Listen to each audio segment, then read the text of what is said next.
For those of us who had already decided on a career in hospital medicine, we were about to embark on a long, arduous journey of junior hospital posts with no guarantee of achieving the prized consultancy at the end.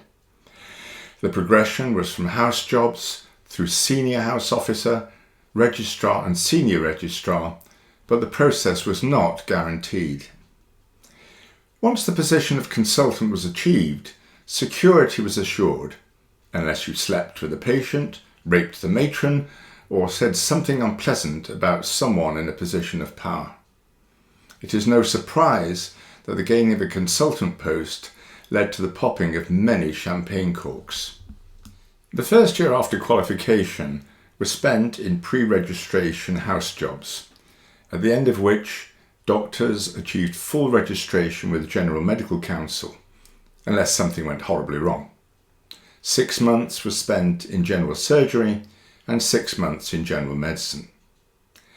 I do not know who invented house jobs, but I suspect their origin dates back to the time when, in order to be a proper soldier, you had to lose at least one arm. The job was exciting and enthralling, but pleasant? No. To be fair, I do not have any specific memories of unpleasantness, more a general impression of constant fatigue. The surgical job involved being on call on a 1-in-2 rota. This meant that the work programme involved 5 full days each week, every other evening and night, and every other weekend. Being on call is a misnomer, because it implies that one can sit around, except for rare occasions when someone might need you. In fact, being on call meant not only the requirement to deal with problems that might crop up out of hours within the hospital, but also being on call for acute admissions. By their very nature, these were emergencies, at least in principle, so each patient would need to be questioned, examined, and investigated as soon as possible after arrival, whether by day or night. Many patients would undergo surgery during the evening or night. Sleep was therefore spasmodic and inadequate for a houseman on call. The zenith for this sadistic training program was every other weekend, because the work would extend continuously from Thursday morning to Monday evening without a break.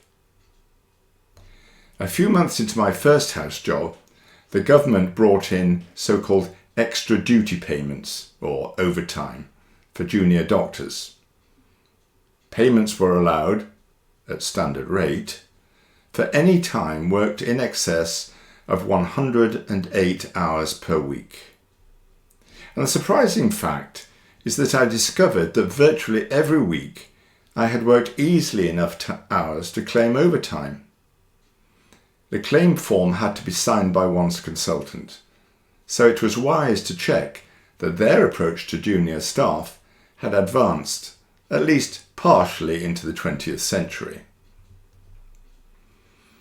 A cardiac arrest is where the heart stops suddenly and urgent attention within minutes is required if the patient is not to leave the hospital in a box.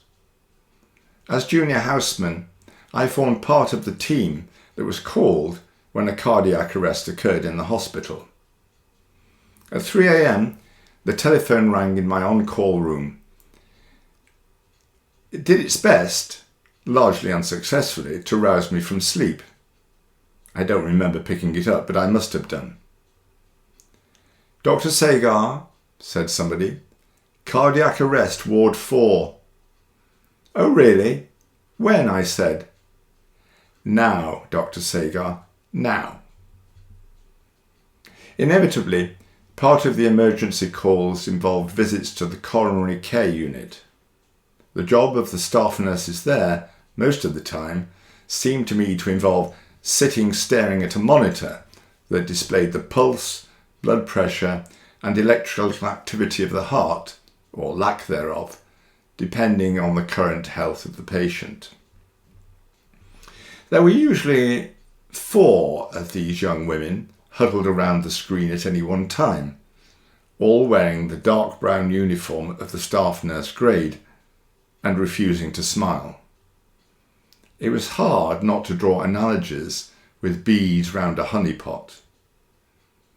Coronary care unit nurses have a fearsome reputation because their skills in drawing back patients from the jaws of death when the heartbeat develops a potentially fatal abnormality of rhythm fit them with a life or death persona, coupled with an air of intolerance. Newly qualified house officers were the favourite prey of these raptors. Many was the young doctor called to the coronary care unit to deal with an abnormality of heart rhythm in one of the patients, to be thrown an ECG strip, a heart rhythm trace, by 4 austere ladies in brown, with the direction to tell them the nature of the abnormality and what is going to be done about it. The welfare of the patient ultimately requires the nurses to ease the poor medic's state of agitated burbling by providing the answer.